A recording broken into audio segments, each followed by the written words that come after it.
central. Senator Shehu Sani faulted the new measures announced by the National Economic Council. Speaking on Channels Television, Mr. Sani said the palliatives aren't enough to address the poverty in the land. The states are not equal. There are some states that are highly in debt. There are some states that have not paid the salary of their staffs. There are some states that are owing contractors. So if you simply give out these funds to state governors, they may not like to expend the whole money on palliative. They will use a portion of it for palliatives, while most of it will be used to address the problems which they have inherited. Many of these governors have inherited an empty treasury and pile of debt and contractors that have not been paid. The former lawmaker, however, called for structures to be set up specifically for the palliatives to ensure they get to the right people. So, to me, if this is going to be very effective, there should be a separate structure set up in every state that will ensure that every kobo that goes to the issue of palliative goes down to the people. And we must avoid the mistakes of the last administration of sharing 10,000 naira, the N power and whatever. In the same vein, the country director of Accountability Lab, Ode Friday, has tasked Nigerians to constantly engage with their community leaders or National Assembly representatives to ensure that the government accounts for how money borrowed for palliative care is spent. Mr. Friday tells correspondent Martha Okere that it is hard to find public office holders or politicians working for the best interest of Nigeria, and there is a need for Nigerians to stand up for themselves. The people have to stand up for themselves and speak for themselves. I think we are going to that level where people should stand up and agree and collectively move in their own best interest. People are actually going through tough and hard times, but the palliative, like we've seen from COVID situation, will in no difference be different from what is going to happen with the palliatives for 8,000. Our currency has no value. Palliatives at 8,000 will not do any better to the citizens, but we need to find how to make drastic changes in demanding accountability. Mr. Friday also called for a cutback on the government's excesses to ensure effective governance. Palliatives at 8,000 will not do any better to the citizens, but we need to find how to make drastic changes in demanding accountability. The people have to stand up for themselves. Government, the high cost of governance has to be curtailed because we are all at that level where citizens need to step up. You can't compare what a politician earns compared to what you and I, our cousins in our village. I'm not sure they even have up to 200 naira at this moment and what that money can do for them. So it's time for people to understand, like, the whole burden rests on and lies on each of us as citizens to stand up to demand accountability. Meanwhile, President Bola Tinubu has approved the establishment of an infrastructure support fund for the 36 states of the Federation as part of measures to cushion the effects of the removal of petrol subsidy on the people. The approval was disclosed at the monthly meeting of the Federation Account Allocation Committee in Abuja yesterday.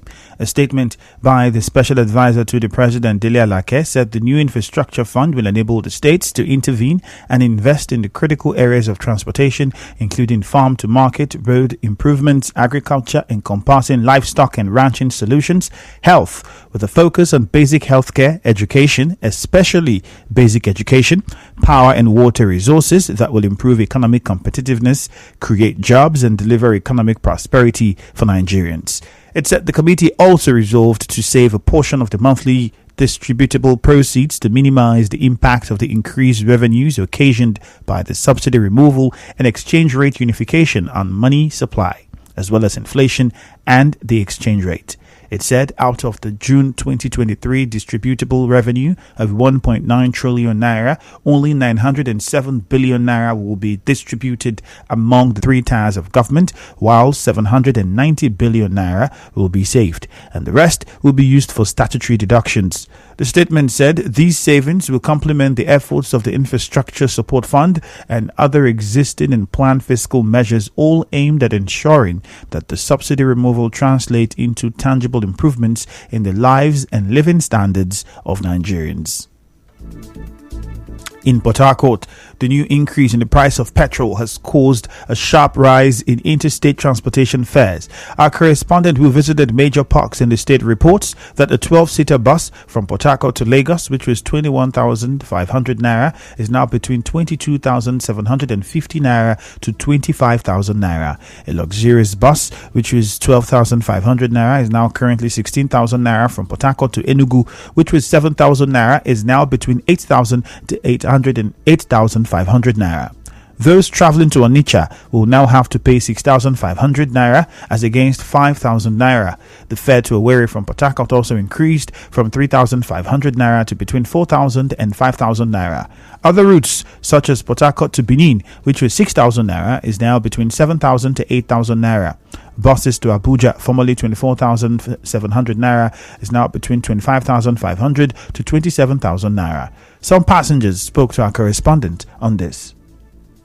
Right now, we are paying 7,000 naira to Bini. The transport rate is very, very high and it's not easy. And nobody say people who they work with, they increase their pay. The thing they very annoying. This hike in fuel price, it affects well. From Port Harcourt to Uyo, now 5,000 will they pay. Only I go take go Bini, they come back. Now only the money now, and I go use go Bini. The rate is too high. The fuel price of 18 is something that has affected the system. Enugu, for example, used to be 8,000, but because of that additional fuel amount, extra 500 naira was added to it. This motorized since morning due to no passenger, no money. Moving on, River State Governor Siminalayi Fubara has assured that his administration will provide vehicles and other logistics to security agencies to enable them carry out their work effectively. Governor Fubara said this when he received the Assistant Inspector General of Police in charge of Zone 6, Ben Okolo, at the Government House. Governor Fubara said meaningful development in the state can only take place when there is adequate peace and security. Our state is one of the states in this federation, if not the only state that has one of the most wonderful relationships with security agencies. Our duty is to make sure we protect the life and property of our citizens. Development in this state cannot be achieved, or so far, even the ones that are recorded, we only achieve them because life and property in this state have been secured. In our own administration, we intend to do more for the welfare of our people. I want to assure you, as a government, we will continue to work with you people, give you all the necessary support. Also speaking, AIG Ben Okolo expressed determination to partner and synergize with the River State government in ensuring that the mandate of security is achieved. Still to come, anti-open grazing law criticized as herder farmers' crisis persists in River State. Stay tuned.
IPAC Omangima Harry says the emergence of Siminalayi Fubara from the Rivers Southeast Senatorial District, which was yet to produce a governor, brought political justice to the state.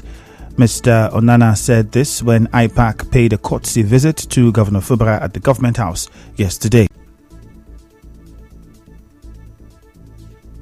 This is the first time elections in our dear state were held and were devoid of bloodshed and destruction of properties. Therefore, our dear state is no longer referred to as rivers of blood, but rivers of peace. also the first time state party chairmen under the auspices of IPAC came together away from candidates to take a collective position outside party lines. Our resolve to support and follow you outside party lines has given us several scars, and we are not apologetic for supporting a riverine governor from Rivers South-East Central District. Responding, Governor Fubara promised to run an accommodative and all-inclusive government. Elections are over.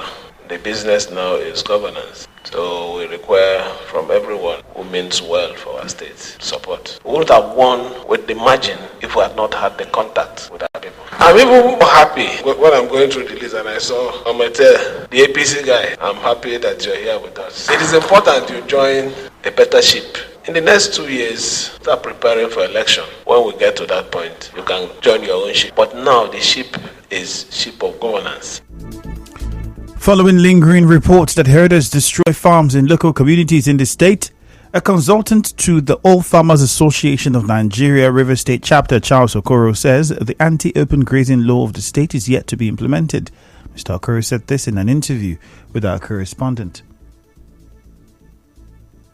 The headers has trampled everywhere. River State government is not also helping matters. There was anti-open grazing law. That one was more or less an audio because there is no implementation and enforcement since that law was enacted, implying that the wasted taxpayers' money. Given the law, go to Irebe now. There are cars moving all around. If you go across Imo Gate, you will see them. If you go to Ibeche Road now, there are many there. River State is playing this service in agriculture. All their budget has never at any point translated to the field, only on paperwork. They are not really having passion for agriculture. The farm consultant also appealed to the current government in the state to appoint a seasoned technocrat as commissioner for agriculture. The Unwafo Olo family in Okorio-Gale community, Eleme, says they will be forced to institute legal action against Godwin Bebe Okbabi and Eke Oluka for allegedly encroaching on family land in Okorio-Gale. An elder of the Nwafo family, Osaro Nwafo, in a statement signed on behalf of others, said they are surprised over their alleged move to demarcate and survey the land with the claim that it is a community land. Mr. Osaro Nwafo says their family has had the land for a long time and the property was passed on from their forefathers to the present-day generation by inheritance. He claimed that their ancestors planted all the palm trees on the land down to the waterfront and they have continued to provide the family with a source of income. He accused Mr. Bebe Okbabi of suddenly developing interest in the land because of the new road construction by Indorama, which has added value to the land in the area. On his part, the presiding chief of Okorio-Gale community, Awala Ogbu, advised Mr. Okabi to toe the path of honor by approaching the Nwafo family, who are the rightful owners of the land in the area, to buy rather than forcefully entering their land. When contacted, Mr. Okbabi and Mr. Oluka declined to comment on the allegation. In other news, Starlet's Academy says it is dedicating its award as the winner of this year's West African Quality Education Awards in the Value-Based Education category to the school management and staff for imbibing the culture of leadership and teaching by example. The founder and director of Starlet's Academy, Kudo Erezia Eke, says he and the Starlet's family are delighted and encouraged by the win. A statement by the school said the award followed a rigorous, detailed and robust assessment of applicable educational indices by the Award General Committee headed by Professor Stanley Ohehe. Dr. Erezia Eke said he is grateful that the school's insistence on value-based education, in spite of the corrosion of ethics and character in society, is paying off. He said Starlet's Academy is driven by the 4 core values of respect, integrity, passion and excellence, with the motto, character first. And now, we'll bring you news from around the world.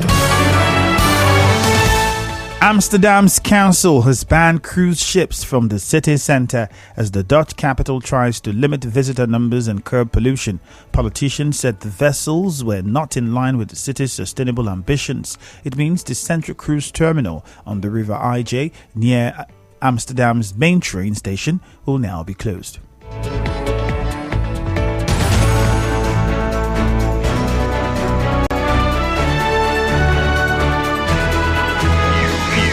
On the news this morning, you heard NEC is recommending state-run cash transfer programs.